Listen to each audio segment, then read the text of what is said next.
वो पैसों के लिए घर में पिता से लड़ाई करता था, लेकिन वो किसी की हत्या कर सकता है ये हमने कभी नहीं सोचा था। उसने परिवार का नाम डुबो दिया है, उसे सख्त सजा मिलनी चाहिए, ये कहना है राहुल मीणा के परिजनों का। वही राहुल मीणा जिस पर 22 अप्रैल को दिल्ली के अमर कॉलोनी में एक IRS ऑफिसर की बेटी की हत्या करने का आरोप है। राहुल को अब गिरफ्तार कर लिया गया है। राहुल राजस्थान के अलवर जिले के राजगढ़ थाना का रहने वाला है। आज तक से जुड़े हिमांशु शर्मा जब उसके गांव पहुंचे तो पहले सभी लोग अपना मुंह छुपाते और बचते नजर आए। बातचीत करने पर वहां मौजूद महिलाओं ने कहा कि राहुल ने उनके परिवार और कुल का नाम डुबो दिया है और उन्होंने कभी सपने में भी उम्मीद नहीं की थी कि राहुल इस तरह की हरकत कर सकता है। उनके मुताबिक राहुल की सबसे बड़ी समस्या उसकी ऑनलाइन गेमिंग की लत थी।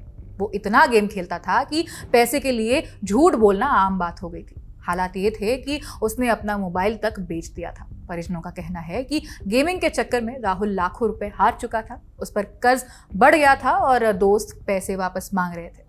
दबाव इतना बढ़ गया था कि उसने गलत रास्ता चुन लिया। बताया जा रहा है कि पैसे की तंगी से निकलने के लिए उसने चोरी की योजना बनाई और बिना किसी को बताए दिल्ली पहुंच गया। राहुल को यह भी पता था कि जिस घर में वारदात हुई वहां पैसे कहाँ रखे होते थे। हालांकि राहुल के परिवार के अंदर भी कुछ बातें अलग अलग है। राहुल की बहन ने इस बात से इनकार किया है कि उसने पहले किसी महिला के साथ रेप किया था। बहन ने इस पर आगे क्या कहा, सुनिए। हमारे बगल में विष्णु है ना, इसको छोड़ने गया था वहां पे ब्याह में, तो उसने बोला कि तू जा, बल्कि उसने तो नहीं बोला कि मैं नहीं जाऊंगा, उसने ही बोला था कि तू जा और मेरी गाड़ी लेके जा और मेरे भाई को दे देना ये गाड़ी की चाबी। जब राहुल ने वो दरवाजा खटखटाया तो उसे बोला कि तुम्हारी चाबी ले लो। पीछे से विष्णु आया कि तुमने मेरे वाइफ के साथ ऐसा क्यों किया।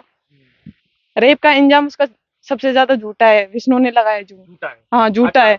आज तक की रिपोर्ट के मुताबिक राहुल की बहन का कहना है कि रात 11 बजे तक राहुल गांव में ही था। उसके बाद वो कब और कैसे निकला ये किसी को नहीं पता चला। बाद में जानकारी मिली कि वो योगा एक्सप्रेस ट्रेन से अलवर से दिल्ली आया। गांव के पड़ोसियों और दुकानदारों के मुताबिक राहुल के पिता भी पहले दिल्ली में नौकरी करते थे, लेकिन किसी गड़बड़ी के बाद वो गांव लौट आए थे। उनकी तलाश में पुलिस पहले भी कई बार गांव आ चुकी है। बता दें कि इस केस में पुलिस ने सिर्फ राहुल ही नहीं बल्कि उसके पिता, भाई और दोस्त समेत कुल 6 लोगों को हिरासत में लिया है। पूछताछ के बाद कई अहम सुराग मिले हैं, जिसके आधार पर पुलिस ने राहुल को दिल्ली के एक होटल से गिरफ्तार किया। सबसे बड़ी बात, कोर्ट में पेशी के दौरान राहुल ने यह कबूल किया है कि उसने ये सब पैसों के लिए किया है।